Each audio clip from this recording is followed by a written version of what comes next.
एक नक्कर वास्तविकता है कि पलायन हो रहा है। इसमें रिसर्च करने की जरूरत नहीं। आप भी पश्चिमी उत्तर प्रदेश में चले जाइए, आपको भी मालूम पड़ जाएगा।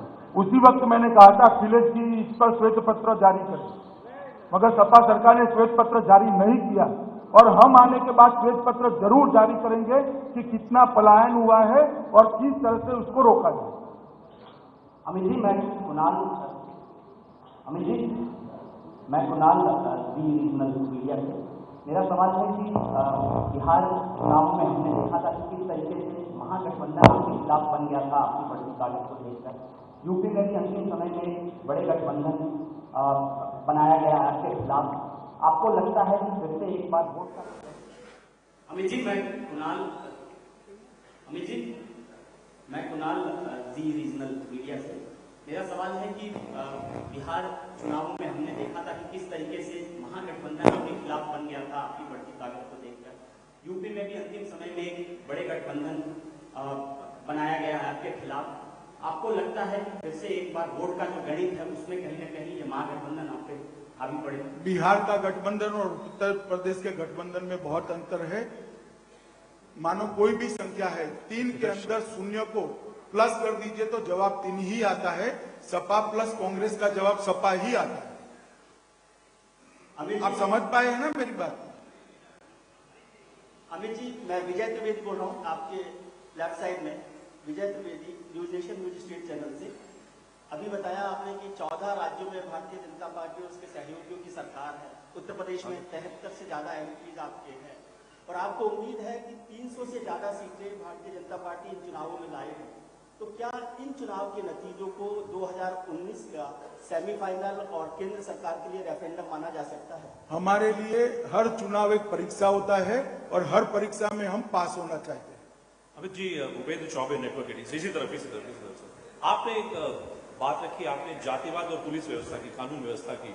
उत्तर प्रदेश में देखा गया है सर कि पिछले 10 वर्षों में पुलिस का जो पॉलिटिसाइजेशन है वो कंप्लीट हो चुका है। क्या प्रकाश डालेंगे कि आपकी अगर सरकार बनी तो कैसे सुधरेगा ये काम?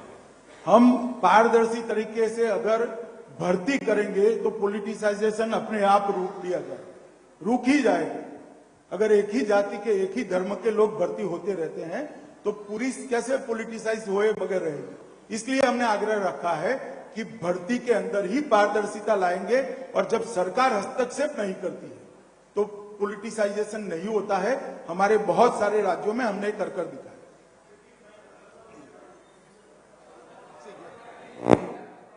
मेरा सवाल आपसे, हमने अभी अपने घोषणा में कहा कि 1 लाख करोड़ रुपए केंद्र सरकार ने, 1 लाख करोड़ रुपया केंद्र सरकार ने यूपी सरकार को भेजा जी। वो योजनाएं दिखी नहीं, धरातल पे उनका उपयोग नहीं हुआ। तो भारतीय जनता पार्टी की सरकार अगर सत्ता में आएगी तो क्या उन जो पैसे इस्तेमाल नहीं हुए हैं या भ्रष्टाचार के भेंट चढ़ चुके हैं उसकी जांच कराएगी सरकार? आएगी। मैंने कहा, आपने शायद सुना नहीं, उस वक्त ध्यान नहीं होगा आपका। सारे भ्रष्टाचार के पर दंडित करने के लिए विशेष टास्क फोर्स बनाने की घोषणा हमने आज ही कर दी। अमित जी, मैं राजकिशोर हूं, एबीपी न्यूज से।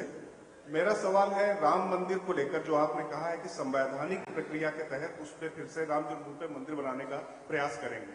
तो केंद्र में आपकी सरकार है, उत्तर प्रदेश में अगर सरकार बन जाती है तो वो किस तरीके के प्रयास आगे बढ़ाए जाएंगे, कैसे करेंगे उसको? केंद्र सरकार का और संवैधानिक प्रक्रिया का सहयोग कर अड़ंगा नहीं लगा। सर, मैं आशुतोष ओझा, सिटी कनेक्शन से। सर इधर ही आपकी तरफ। सर, आपका अभी तक का जो भी टिकट का बंटवारा है उत्तर प्रदेश में, वो पूरे उत्तर प्रदेश में जो आपके अपने कार्यकर्ता है वो आपके ही खिलाफ है। आपने 300 सीट का वादा किया है कि हम लेकर के आएंगे।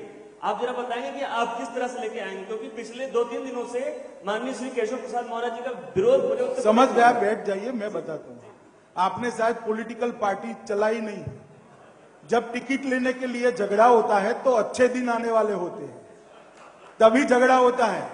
जहां झगड़ा नहीं होता है वह सब मानते कि हारने वाले हैं भैया। तो हूँ यूएनआई लखनऊ में हूँ। आपने अभी बोला है,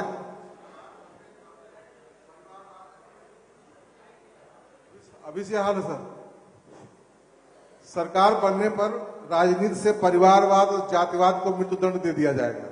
आपने जो टिकट बांटे हैं उस टिकट में परिवारवाद की स्पष्ट झलक मिलती है। कई बड़े नेताओं के परिवार वालों को टिकट दिया गया। समझ गया। कैसे इस पर विश्वास किया जाए? मैं बताता हूं कैसे विश्वास किया जाए। परिवारवाद से मेरा मतलब है कि मुलायम सिंह जी के बाद बेटा बनता है, फारूक अब्दुल्ला के बाद उनका बेटा मुख्यमंत्री बनता है, इंदिरा नेहरू के बाद इंदिरा जी बनती, इंदिरा जी के बाद राजीव भाई बनते हैं, राजीव भाई के बाद राहुल जी बनते हैं। इसको परिवारवाद कहते हैं। एमएलए एमपी बनने को परिवारवाद नहीं कहते भैया। परिवारवाद ये होता है कि जन्म होते ही राज्य का मुख्यमंत्री तय कर दिया जाता है। मैं आपको बताता हूं, राहुल जी के अगर घर पे शादी हो जाए और अच्छे दिन आए तो कांग्रेस का भावी अध्यक्ष तो तय ही हो गया। इसको परिवारवाद कहते हैं। अमित जी मैं नीरज पांडे हूं, यूपी टीवी से। भाजपा का हमेशा नारा रहा है कि एक इंसान एक विधान, लेकिन ट्रिपल तलाक के मामले में आपने कहा कि हम महिलाओं से पूछ के, मुस्लिम महिलाओं से पूछकर कोई निर्णय लें। तो ऐसा नहीं लगता कि आपकी बात में ही दोहरापन है? नहीं, आप दो चीजों को मिक्सअप कर रहे हैं। फैसला कोर्ट ने करना है। राज्य सरकार अभी पार्टी नहीं है। अगर उत्तर प्रदेश की महिलाएं हमें कहती है, इनकी इच्छा जताती है, तो राज्य सरकार पार्टी बनकर इस दिशा में आगे। मैं पार्टी की पॉलिसी की बात नहीं करता, राज्य सरकार के आने वाले दिनों के संकल्प की बात कर रहा हूं। सर मैं विशाल पांडे हूँ, जी न्यूज चैनल से। सर इधर लेफ्ट साइड आपके। सर आपका मुद्दा विकास है या राम मंदिर, और दूसरा आपका मुकाबला किस पार्टी से उत्तर प्रदेश में? राम मंदिर और विकास में कोई अंतर विरोध नहीं है, दोनों साथ साथ हो सकते हैं। ये जो आपने राम मंदिर की बात कही अमित भाई, मैं शरद प्रधान हूं, स्वतंत्र पत्रकार हूं, और ये जो आपने राम मंदिर की बात कही, अभी भी आप इस बात का खुलासा नहीं कर रहे हैं कि कौन सी प्रक्रिया अपनाएंगे। 2.5 साल हो गए, अभी तक तो कोई प्रक्रिया नहीं अपनाई है राम मंदिर के मामले में। और दूसरा सवाल एक और भी है, वो ये है कि आपकी बहुत सी स्कीम्स जो आपने ऑफर करे हैं, जो दिया है, उसमें तमाम स्कीम्स ऐसी हैं जो अखिलेश यादव की सरकार ऑलरेडी दे रही है। तो ऐसा नहीं समझा जाएगा कि उन्हीं को कॉपी कर रहे हैं? ऑलरेडी जैसे लैपटॉप की आप बात कर रहे हैं, मेट्रो की बात कर रहे हैं, आप महिलाओं के जो लड़कियों को स्कॉलरशिप की बात कर रहे हैं, इस तरह की सारी स्कीम्स ऑलरेडी हैं। तो ऐसा नहीं लगेगा कि आप उनकी नकल कर रहे हैं? हो गया। लैपटॉप जाति और धर्म के भेदभाव के अलावे बांटने वाले हैं, सिर्फ एक जाति को नहीं मिलेगा। दूसरी बात, लैपटॉप सुनिए शरद जी, लैपटॉप के साथ 1 GB डेटा भी फ्री देने की मैं घोषणा कर रहा हूं। महिलाओं की स्कॉलरशिप के लिए भी एक राशि की जो हमें घोषणा की है, वो बजट के साथ मैच कर लीजिएगा, 2.5 गुना ज्यादा है। मंदिर वाले सवाल में हम बताएंगे, और अभी भी प्रक्रिया चली रही है। कोर्ट में परसों ही डेट थी, चली रही है प्रक्रिया। कौन सी संवैधानिक प्रक्रिया है? अमित जी मैं प्रिंट संवैधानिक प्रक्रिया मतलब कोर्ट का केस, ये संवैधानिक प्रक्रिया ही होती है। कोर्ट के हिसाब से बनेगा, और कोई प्रक्रिया नहीं है? हेलो, और भी प्रक्रिया कोई सुझाव दीजिए आप, तो उस पर भी विचार करें। अमित जी मैं बालकृष्ण हूँ, इधर सर यहाँ। अमित जी मैं दैनिक जनवाणी से हूँ, प्रिंट मीडिया से। आपने 3 तलाक वाली महिलाओं की बात कही है कि उनसे पूछ करके आप करेंगे। मैं पूछता हूँ, उनके समाज के 20% आबादी है, उनमें से कितने के आपने प्रतिनिधि बनाया है, कितनों को टिकट दिए है, मैं पूछना चाहता हूँ।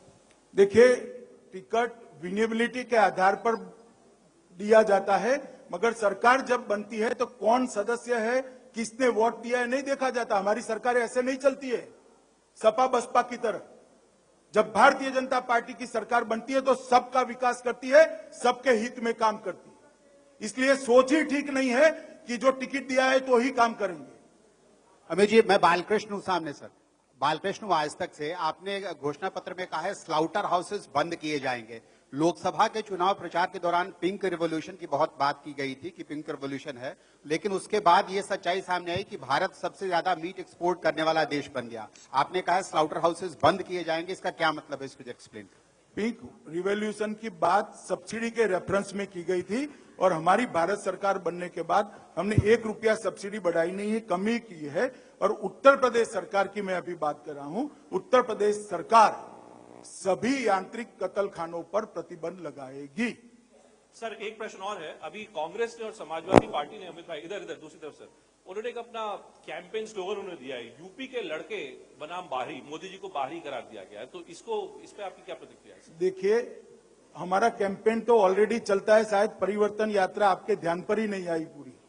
16,000 किलोमीटर 191 दिन और 5,382 सभाएं कर परिवर्तन यात्रा 10 करोड़ लोगों का संकल्प करी है। जहां तक दो लड़कों का सवाल है, एक ने प्रदेश को लूटा है, एक ने देश को लूटा है, दोनों मिलकर फिर से लूटने आए हैं। यूपी की जनता उनको यूपी के बाहर करने वाली है। सर, मैं रंजना हूँ ईटीवी से।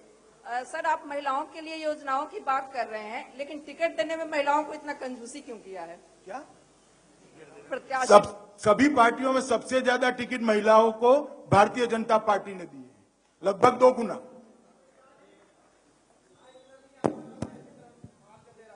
आप कहते हैं सबका साथ लेके हम सरकार बनाएंगे, लेकिन आपने टिकट में एक भी मुसलमान को टिकट नहीं दिया, क्या वजह है इसकी? भैया मैंने कहा ना, हम विनेबिलिटी के आधार पर टिकट देते हैं, लगेगा तब देंगे, आप क्यों चिंता कर रहे हैं इतनी? माननीय अध्यक्ष जी, मैं विनोद और टिकट से ही विकास होता है ऐसा मत मानिए। जब हम हर गांव में हर घर में बिजली पहुंचाएंगे तो मुसलमान के घर में भी पहुंचेगी, हर घर में गैस पहुंचाएंगे तो मुसलमान के घर में भी पहुंचेगा। अभी उज्ज्वला के बहुत सारे गैस मुसलमानों के घर पे पहुंचे हैं। आपका नजरिया विकास से टिकट तक सीमित है। हमारे कार्यकर्ता टिकट लेकर विकास नहीं करते, काम करते हैं, अपना विकास नहीं करते। माननीय अध्यक्ष जी, विनोद त्रिपाठी, आप 300 की बात कहते हैं, हम आपको आश्वासन देते हैं कि उत्तर प्रदेश की जनता आपको 311 से ऊपर सीटें देगी। और एक आग्रह है आपसे कि बुंदेलखंड, जो हमारा क्षेत्र भी नहीं है, वहां के किसानों के लिए आप एक नहर का निर्माण अगर करवा देंगे तो वहां के किसान, हमें लगता है, खुशहाल हो जाएंगे। पानी के लिए, सिंचाई का जो वहां पर है उसके लिए। अभी मेरे मुख्य बिंदु में नहीं है, मगर हमने वादा किया है कि 90 दिन के अंदर बेन केतवा योजना को चालू कर दिया, इसके काम की शुरुआत की जाएगी। अमित शाह जी, मैं विजय उपाध्याय हूं, दैनिक भास्कर से। अमित शाह जी, आपके राइट विंग अब तक लेफ्ट विंग चल रहा था। ऐसा है कि अभी आपने कहा लघु और सीमांत किसानों के ऋण को माफ करेंगे, तो ये जरा क्लियर करिए कि स्टेट में सरकार बनने पे राष्ट्रीयकृत बैंकों के भी ऋण माफ हो जाएंगे या सिर्फ कोऑपरेटिव बैंकों और भूमि विकास बैंक के ही ऋण माफ होंगे? सभी बैंकों के ऋण माफ किए जाएंगे। अमित शाह जी, मैं इस तरफ हूँ, आपसे पूछना चाहते हैं कि यूपी में बीजेपी का मुकाबला किससे है? बीएसपी से या समाजवादी पार्टी और कांग्रेस से? अब तो लगता है मुकाबला लगभग समाप्त हो चुका है। हम सरकार बनने की दिशा में काफी आगे निकल गए।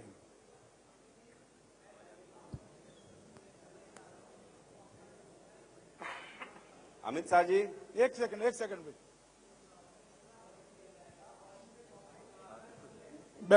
बैठ जाओ। अमित शाह जी, एक सेकंड। बजट कितना दिया जाएगा उसका खाका भारतीय जनता पार्टी की ओर से 10 दिन के अंदर ये सारी योजनाओं में आने पैसे सहित कितना बजट लगेगा उसका घोषित कर दिया जाएगा। अमित शाह जी,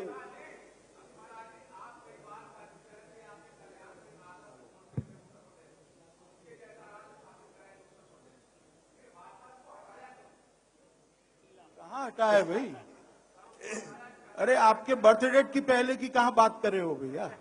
अमित शाह जी, मैं संजय राजन, संपादक इंडिया वाच न्यूज चैनल से। सबसे पहले मैं ये जानने की कोशिश करूंगा, क्योंकि युवाओं का काफी तरजीह दिया गया है इस आज के संकल्प पत्र में, लेकिन एक नाम है जिसको लेकर के कहीं न कहीं दलित राजनीति की बात की जाती है। अम्बेडकर छात्रवृत्ति के लिए जो फंड बनाने की बात हुई है, और इसको लेकर के कहीं न कहीं मायावती की बेचैनी भी काफी तेज देखने को मिलती है। तो क्या है, इस जो छात्रवृत्ति के लिए जो फंड बनाया गया अम्बेडकर के नाम पर, इसे दलित राजनीति से जोड़कर देखा जाए? नहीं, अम्बेडकर जी को आप सिर्फ दलितों के साथ जोड़ रहे, वो ही ठीक नहीं। और इसको विशेषकर अम्बेडकर छात्रवृत्ति इसलिए रखा गया है कि विशेषकर गरीब बच्चे दलित समुदाय से आते हैं, पिछड़े समुदाय से आते हैं, और अम्बेडकर जी का पूरा जीवन दलितों और पिछड़ों के उद्धार के लिए समर्पित रहा, इसलिए इसकी स्मृति में जोड़ा गया है। हाँ अमित सर, सबसे बड़ी चीज एक जानना चाहूंगा कि उत्तर प्रदेश में जो अभी वोट दिया गया है टिकट वितरण, उसमें बहुत से नए लोगों प्रत्याशी जो आए हैं उनको तुरंत टिकट दे दिया गया है। पुराने प्रत्याशी को अनदेखा क्यों किया गया? भैया हमारी पार्टी का काम हम पर छोड़ दो यार, हम आप क्या लिखो वो कहते हैं क्या, इतना तो छोड़ दो भैया।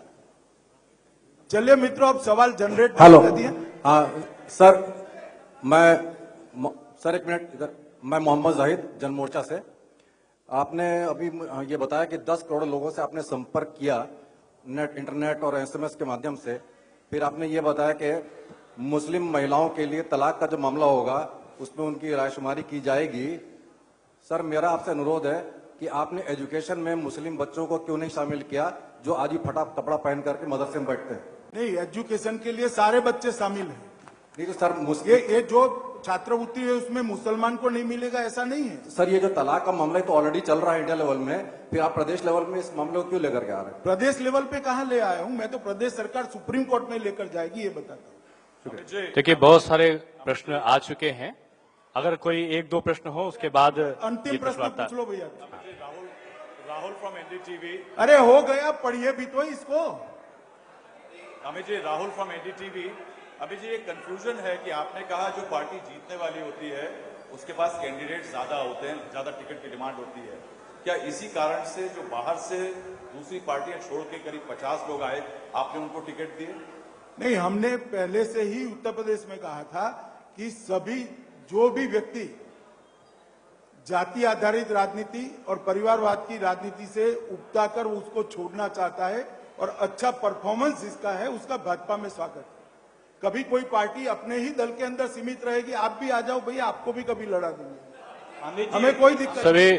आपके लेफ्ट मैं समझता हूँ सभी मित्रों का धन्यवाद किया जाए। एक सवाल अमित जी, आपके लेफ्ट है। अमित जी, मैं शिवा तिवारी। ये अंतिम प्रश्न है, इसके बाद हमारा प्रश्न वार्ता का कार्यक्रम समाप्त होगा। अंतिम प्रश्न। मित्रों, आपको पुस्तक बाहर से मिल जाएगी, इसका अध्ययन करिए और जनता के बीच में ले जाइए। यही विनम्र प्रार्थना के साथ आज की प्रेस वार्ता समाप्त करते हैं। धन्यवाद। बहुत बहुत धन्यवाद आप सबका।